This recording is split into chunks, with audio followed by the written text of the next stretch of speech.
maana jioni leo nimekuletea ujumbe unaosema Yesu ni nani. Kwa hiyo ninatamani nisikilize ili uweze kuondoka na majibu. Wewe unajua kwamba Yesu ni nani, ili hata huko utakapokuwa unapita, ili ukitokea mtu mmoja na kuuliza, wewe unajua kwamba Yesu ni nani. Haleluya. Amen. Haleluya. Amen. Tunazungumza kwamba Yesu ni nani. Kitu cha kwanza kabisa tunasema kwamba Yesu ni mwana wa Mungu. Haleluya. Amen. Yesu ni mwana wa Mungu. Kwa sababu yeye ndiye anayetajwa kwamba alikuja kwa ajili ya kurejesha ule uhusiano kati ya mwanadamu na Mungu ambao ulivunjika baada ya kupewa agano, na lile agano mwanadamu akalivunja. Baada ya kuwa amelivunja lile agano, ilibidi sasa yule mwanadamu aweze kurejeshwa kwenye bustani ya Edeni. Atawezaje kurejeshwa? Yupo Yesu ambaye alitumwa. Maandiko yananiambia, Biblia yangu inaniambia kwamba yeye alikuja kwa ajili ya kurejesha ule uhusiano ambao ulikuwa umepotea kati ya mwanadamu pamoja na Mungu. Na msomaji wangu nisomee kitabu cha Yohana sura ya 3 mstari wa 16. Tuanzie hapo tukajiulize kwamba Yesu ni nani. Sana nimekuambia kitu cha kwanza, Yesu ni mwana wa Mungu. Karibu. Kitabu cha Injili ya Yohana Mtakatifu sura yake ya 3 na mstari wa 16. Biblia inasema, kwa maana jinsi hii Mungu aliupenda ulimwengu hata akamtoa mwanawe pekee, ili kila mtu amwaminie asipotee, bali awe na uzima wa milele. Amen. Maandiko yananiambia kwamba kwa maana jinsi hii Mungu alipenda ulimwengu hata akamtoa mwanawe pekee, ili kila mwaminie asipotee, bali awe na uzima wa milele.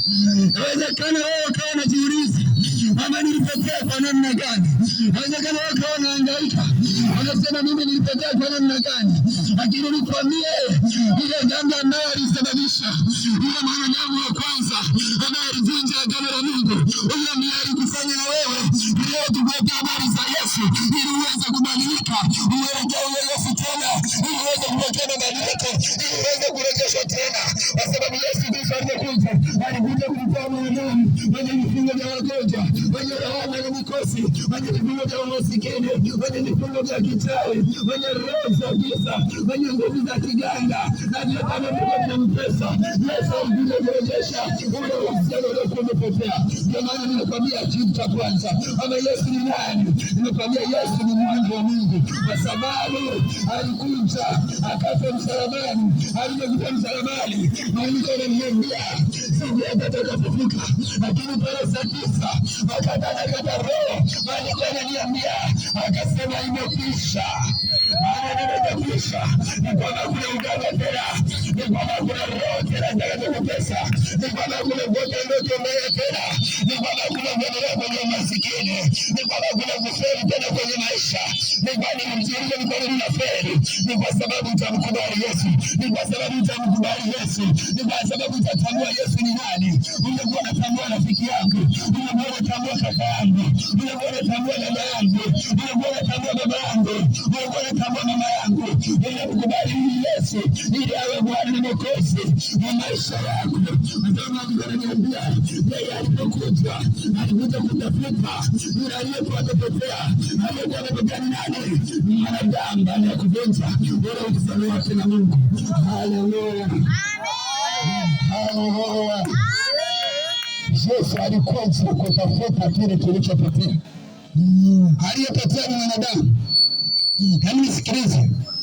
Yesu alipokuja alikuja katika umbo la kibinadamu, akakaa na sisi, akafanya kazi ya Mungu, lakini baadaye akaondoka.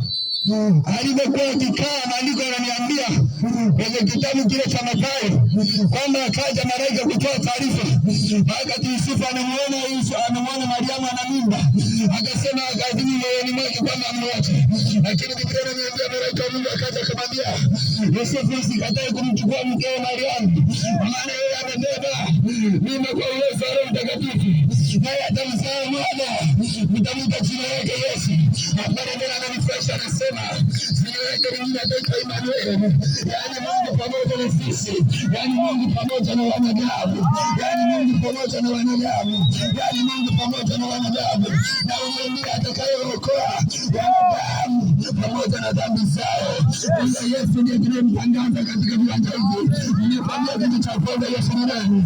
Yesu ni mwana wa Mungu, ndiye aliyechukua kila kitu chetu, ndiye aliyechukua mizigo ya dhambi, ndiye aliyechukua mizigo ya wagonjwa, ndiye aliyechukua mizigo ya masikini. Ndio maana leo tunakutangazia Yesu ni mwana wa Mungu mpendwa. Hebu nisikilize tena nikwambie, mtu wa Mungu.